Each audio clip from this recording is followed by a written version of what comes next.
नमस्कार, मैं हूँ काबिश अजीज और आप लोग मुझे देख रहे हैं माई नेशन हिंदी पे। और मेरे साथ एकता नाहर जुड़ रही हैं।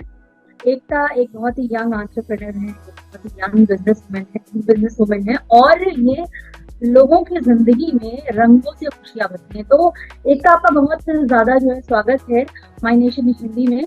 और इसके पहले भी हम आपकी आर्टिकल स्टोरी कर चुके हैं, आज हम वीडियो के थ्रू जुड़ रहे हैं। तो सबसे पहले तो आप अपने बारे में हमें थोड़ा बता दीजिए। Kavish ji, thank you so much for inviting me. And मैं दतिया से हूँ। दतिया एक मध्य प्रदेश का बहुत छोटा सा जिला है, सबसे छोटा जिला है।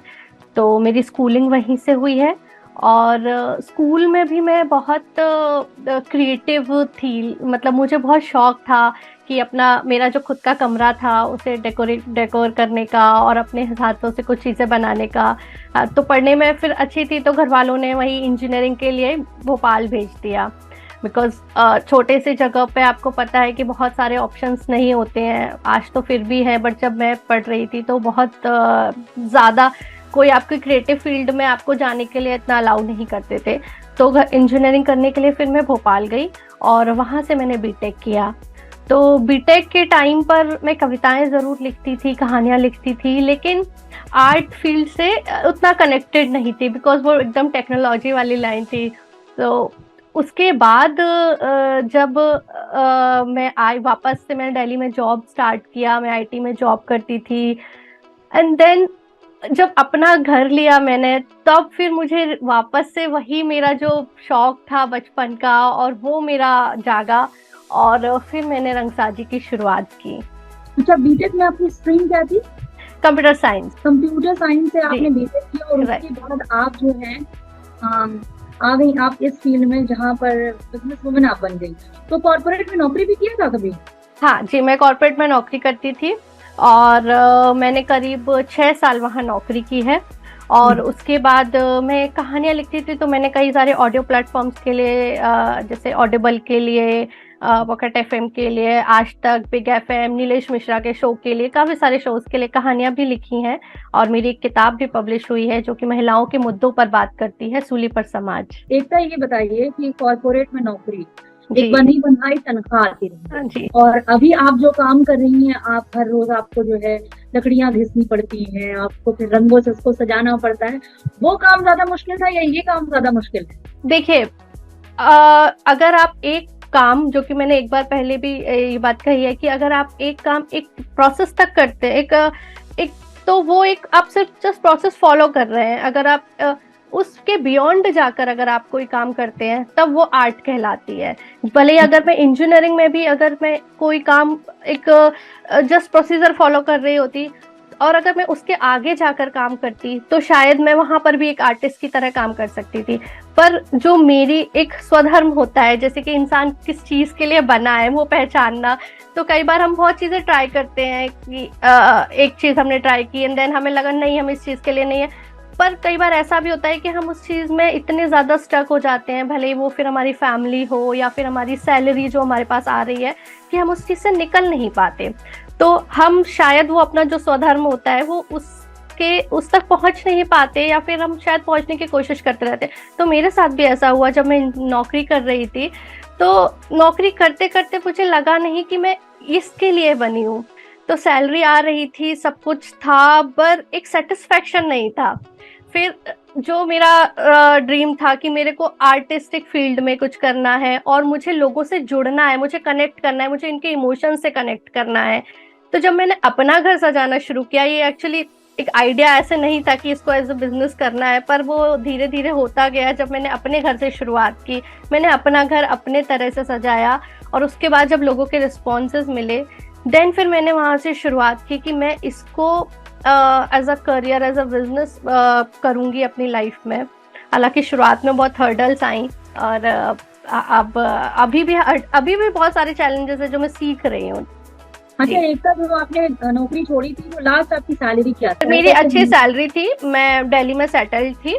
और एक्चुअली मैंने जॉब छोड़ने के बाद मेरा पर्सनल जो क्राइसिस आया, मेरी सेविंग्स इतनी थी कि मैंने 5 इयर्स विदाउट सैलरी भी मैंने किया, तो मेरी सैलरी अच्छी थी, लाइफ मैं सब ठीक था, जा रहा था, बट एक टाइम हाँ, ऐसा क्योंकि आया। लास्ट टाइम भी आपने फिगर नहीं बताया था, लेकिन आपने कहा था लाखों की सैलरी से मैं छोड़ता थी।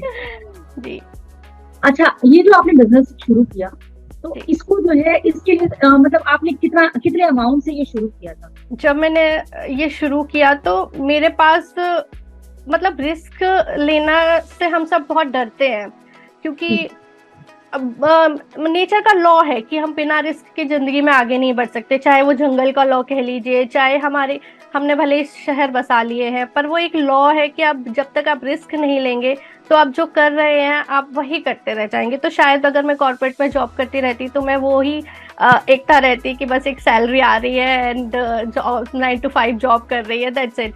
बट इस फील्ड में आने के लिए मुझे बहुत रिस्क लेना था, तो पर उस वक्त मेरे पास उतना बजट नहीं था कि मैं उतना रिस्क लेके अपना इन्वेस्टमेंट सारा इसमें कर सकूं, बिकॉज मैं एक पर्सनल क्राइसिस से उस वक्त निकली हुई थी।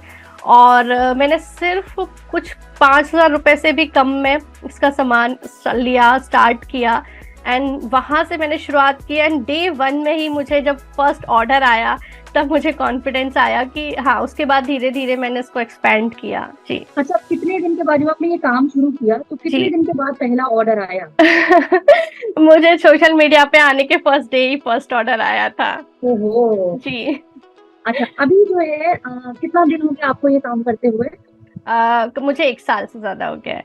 1 साल जी, में 1 साल। अभी आज जो है आप अपने को कहाँ पर पाती हैं? मैं एक्चुअली अपने आप को अभी भी बिल्कुल ग्राउंड पर ही पाती हूँ, बिकॉज मुझे अभी लगता है ये अभी मेरी शुरुआत से भी बहुत कम है। अभी मुझे बहुत कुछ सीखना है, और इससे रिलेटेड मैंने जितनी भी अभी अपने सोचा हुआ है कि ये मेरे मोटिव्स हैं, ये मेरे गोल्स हैं जो मुझे अचीव करने हैं, तो अभी तो वो सब मुझे बहुत दूर दिखाई देते हैं। एंड मैं बढ़ रही हूँ, बट अभी तो मैं अपने आप को वैसे कहीं नहीं देखती हूँ। क्लाइंट्स आपके हिंदुस्तान के बाहर भी हैं?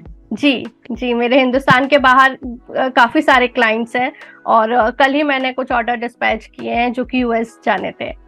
अच्छा। जी अच्छा, इसका ये जो आप वुडन हैंगिंग्स बनाती हैं, जी। तो इसको एक हैंगिंग बनाने में कितना टाइम लगता है? मुझे थोड़ा सा ना आपका ना जो एफर्ट है वो हाँ थोड़ा हाँ। सा बढ़ता है, क्योंकि आप अक्सर जो सोशल मीडिया पे ये लिखती रहती हूँ कि मेरी आंखों से पानी गिरने लगता है, हाँ मुझे रात भर लोगों को वो दर्द नहीं दिखता है, तो कहीं ना कहीं मुझे लगता है कि कभी कभी जो है जब आदमी बहुत मेहनत कर लेता है तो उसको ये चीज फील होती है। तो मैं थोड़ा सा एफर्ट जानना चाह रही थी आपका। देखिए क्या होता है कि कई बार जब हम कोई सामान लेने मार्केट में भी जाते हैं तो हम क्या देखते हैं, अरे इसमें क्या है, ये तो रॉ मटेरियल की हम कॉस्ट लगाने लगते हैं। ठीक है, तो जब जो कि हैंड पेंटेड काम है, हैंड क्राफ्टेड काम है, अभी उसके लिए अवेयरनेस, जबकि वो इंडिया में बहुत पुराना कल्चर है सबसे। आई गेस अगर हम हिस्ट्री में जाएं तो hand painted hand crafted India में कब से होता आ रहा है, भले वो कपड़े हो या हमारी इमारतें हो या कोई भी चीज हो, उसमें जो मेहनत लगती है, जो कि उसके पीछे के एफर्ट्स होते हैं, शायद वो उसको उतनी तवज्जो देना, उसको उतनी वैल्यू करना बहुत लोग नहीं कर पाते हैं।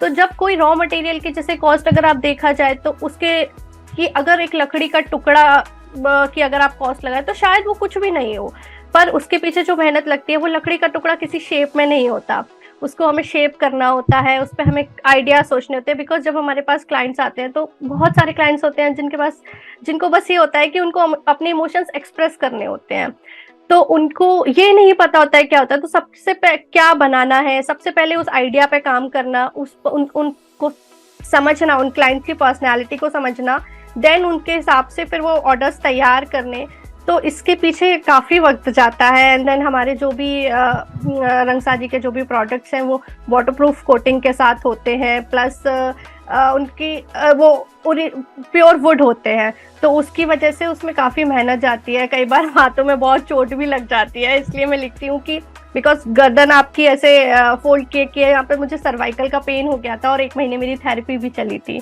बट मैं खुश हूँ बिकॉज ये मेरी मेहनत है, और ये लोगों को दिखती भी है। कुछ लोगों को है, मतलब अगर छोड़ दिया जाए तो ये मेरी मेहनत दिखती है, और इसके पीछे का जो भी मुझे कहना चाहिए रिवॉर्ड वो मुझे मिलता है। अच्छा, रंगसाजी ये जो नाम है, इसके पीछे की भी कुछ कहानियां बताइए। जी, रंगसाज का अर्थ होता है जो रंग भरता है। जो पेंटिंग करता है, जो कलर्स फिल करता है। तो मैं मैं हमेशा लोगों की जिंदगी में कलर भरने के लिए कोशिश करती आई हूँ, और चाहती हूँ कि जैसे मैं अपनी कहानियों में, अपने किरदारों में रंग भरती थी, अपने किरदारों के जरिए इंसान के इमोशंस की बात कहती थी, अपनी कविताओं में कहती थी। तो जब मैंने रंगसाजी शुरू किया तभी भी मैंने यही कोशिश की कि अपनी कला के जरिए लोगों के इमोशंस एक्सप्रेस कर पाऊँ।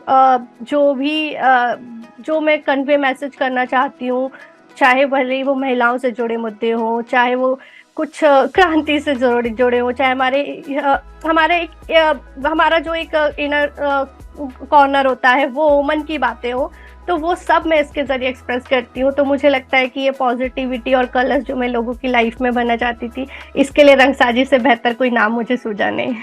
अच्छा, घर से ही आप काम करती हैं या फिर आपका कोई स्टूडियो वगैरह भी है? जी, मेरा स्टूडियो है, और हमने एक्चुअली घर में एक स्टूडियो के लिए स्पेस लेके रखा हुआ है, और स्टूडियो से मैं और मेरे पार्टनर हम दोनों मिलके काम करते हैं।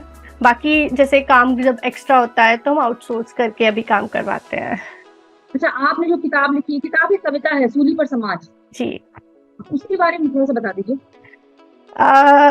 कविताएं लिखने का मुझे शुरुआत से बहुत शौक था, और मैं अपने आसपास, मैं हमेशा से अपने नेचर में बहुत बोल रही हूँ, हमेशा मुद्दों पर बात करती आई हूँ, भले वो मुझे अपने घर पे लड़ाई करना रहा हो या किसी रिश्तेदारों के बीच में बैठ के, मैं छोटे से ही करती रही हूँ। और जब कभी कोई चीज़ एक्सप्रेस नहीं कर पाती थी तो वो कविताओं के जरिए लिखती थी।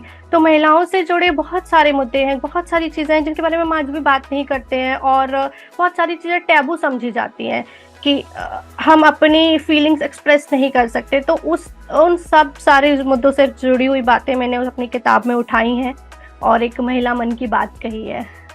अच्छा, एक तो आपने बताया कि आप ये दतिया से आती हैं, जो कि बहुत ही अभी मतलब पिछड़ा हुआ इलाका है। तो अभी आप दिल्ली में रह रही हैं जी। क्या रिश्तेदार वगैरह कुछ माँ बाप को कहते हैं कि अरे बेटी को भेज दिया अकेले वहां पर और इस तरह से रह रही है, ऐसा सुनने को मिला आपको?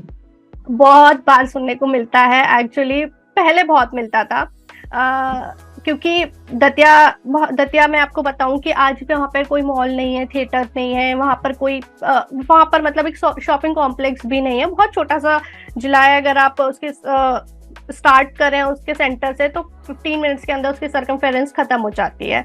तो हम लोग कभी कहीं बाहर भी जाना हो तो 15 मिनट के बाद हम अपने दतिया से बाहर चले जाते थे, मतलब ऐसा हो जाता था। तो वहाँ पर अभी बहुत डेवलपमेंट की अभी हमें ज़रूरत है। वहाँ पर जैसे छोटी जगहों पर सबसे ज़्यादा सोच में प्रोग्रेसिव होने की ज़रूरत है। वहाँ पर है ऐसा कि अगर लड़की को बाहर भेजा है तो फिर पहले तो ठीक है 2 साल नौकरी कर लिया, अभी शादी कर दो, या उस तरह की बातें वहाँ पर बहुत की जाती हैं। प्लस ये भी है कि बिजनेस के बारे में तो लड़कियाँ नहीं सोच सकती कि अपना बिजनेस स्टार्ट करना है या अपने से कुछ जीरो से स्टार्ट करना, बिकॉज आपके पास नेटवर्किंग नहीं है, आपके पास मार्केटिंग नहीं है। आप कैसे वहाँ लड़कियाँ ऐसे घूमेंगी, जाके मीटिंग करेंगी, बातें करेंगी, तो ये सब वहाँ उतना अच्छा नहीं समझा जाता है। इसलिए था कि अगर नौकरी करना है तो कोई कॉलेज में पढ़ा लो, या फिर किसी कंपनी में जहाँ पे मॉर्निंग शिफ्ट मतलब डे शिफ्ट हो वहाँ पर जॉब कर लो। तो इस तरह का था। तो अभी भी रिश्तेदार कहते थे मतलब, लेकिन अभी जब से मैंने रंगसाजी शुरू किया है और इसके जरिए तो अब लोगों के फोन आते हैं, रिश्तेदार मम्मी को फोन करके कहते हैं कि आपकी बेटी तो बहुत अच्छा कर रही है। अच्छा, मुझे ये बताइए, अभी आपको महीने में कितने ऑर्डर्स आते हैं? अभी मैं जो रिसेंटली काम कर रही हूँ, मैं एक नया कॉन्सेप्ट मैंने लॉन्च किया है। इसमें मैं वेडिंग कार्ड्स बना रही हूँ, और ये मेरे हैंडमेड वुडन वेडिंग कार्ड्स हैं, जो कि एकदम नया कॉन्सेप्ट है। और ये मेरे पास करीब 1000 वेडिंग कार्ड्स मैं अभी बना रही हूँ, जो मुझे इस महीने डिलीवर करने हैं। तो इस तरह अभी मैं इंडिविजुअल ऑर्डर्स के साथ बल्क ऑर्डर्स पर भी काम कर रही हूँ। बल्क ऑर्डर्स कॉर्पोरेट ऑर्डर्स हो गए, या फिर रिटर्न गिफ्ट्स हो गए, या वेडिंग गिफ्ट्स हो गए, तो उस तरह के ऑर्डर्स पर मैं बहुत ज्यादा काम कर रही हूँ। नहीं, मैं ये नहीं पूछ रही, मैं ये पूछ रही हूँ बात तो घुमा रही है। मैं नहीं। मैंने जो शुरुआत किया था वो 4500 5000 से शुरुआत किया था। जी हाँ। अभी एक के पास जो है एक महीने में कितने ऑर्डर आ रहे हैं? अभी मेरे पास अराउंड 300 to 400 ऑर्डर्स आ जाते हैं। तो मतलब आपको ये अगर हम ये कहें कि एकता जो है अपने काम को लेकर के बहुत सेटिस्फाइंग है, तो है ना? हाँ, मैं सेटिस्फाइड हूँ, पर मैं मेहनत करना चाहती हूँ और आगे मैं ये नहीं कहूंगी कि मैं इस तरह से सेटिस्फाइड हूँ कि अभी मैंने जो अचीव कर लिया है या मैं वहीं, अब मुझे इससे आगे नहीं बढ़ना। मुझे लगता है ये अभी सिर्फ बहुत शुरुआत है और मुझे अभी बहुत चीज़ें सीखनी है। मैं साइड बाय साइड मार्केटिंग की भी स्टडी कर रही हूँ, मैं अपने और बैक एंड पे काम कर रही हूँ, मैं अपने सोशल मीडिया के बारे में स्टडी कर रही हूँ। तो मैं अभी अपनी टीम भी एक्सपेंड कर रही हूँ, बिकॉज मुझे अभी मैंने जब मैंने अपनी कंपनी रजिस्टर करा ली है, तो इस तरह से अभी मैं इसको, अभी शुरुआत है, अभी मैं ये नहीं कहूँगी कि मैं बहुत सेटिस्फाइड हूँ अभी। अच्छा, बस जी। पेट्स को लेकर के भी आपको ये बहुत सॉफ्ट कॉर्नर है। जी हाँ, तो उसके लिए भी कुछ कर रही हैं आप? बिल्कुल, मैं अपनी सोसाइटी में जो भी मेरे स्टेज, जो भी यहाँ पे कम्युनिटी डॉग्स हैं, और मैं रोज़ रात को निकलती हूँ, उनको खाना खिलाती हूँ, और जितने भी एनिमल्स के लिए एनजीओ काम कर रहे हैं, मैं उनके साथ जुड़ने की कोशिश कर रही हूँ, बिकॉज मैं आगे मैं चाहती हूँ कि मैं एक अपना सेंटर मेरे पास हो जहाँ मैं डॉग्स को अडॉप्ट कर सकूँ, एक मेरे पास बोर्डिंग के लिए जगह हो, और मेरे पास मेरा एक खुद का पेट भी है जिसका नाम कॉफ़ी है। और कॉफ़ी के आने के बाद ही एक्चुअली मुझे रियलाइज़ हुआ कि पेट्स और इंसान के बीच को एग्जिस्टेंस कितना ज़रूरी है। तो बिल्कुल उनके सबसे ज़्यादा सॉफ्ट कॉर्नर है मेरा पेट्स को लेके। जी चलिए, एक तो आपसे हमें बात करके बहुत अच्छा लगा, और आगे भी हम लोग मिलते रहेंगे, बात करते रहेंगे। बहुत आपको बधाई, आपने जो काम स्टार्ट किया उसमें आप बहुत कामयाब हैं। और माय नेशन हिंदी से जुड़ने के लिए बहुत शुक्रिया आपका। Thank you my nation, thank you Kavish ji, मुझे यहाँ पर बुलाने के लिए, और मुझे बातचीत करके सच में बहुत मजा आया आपसे।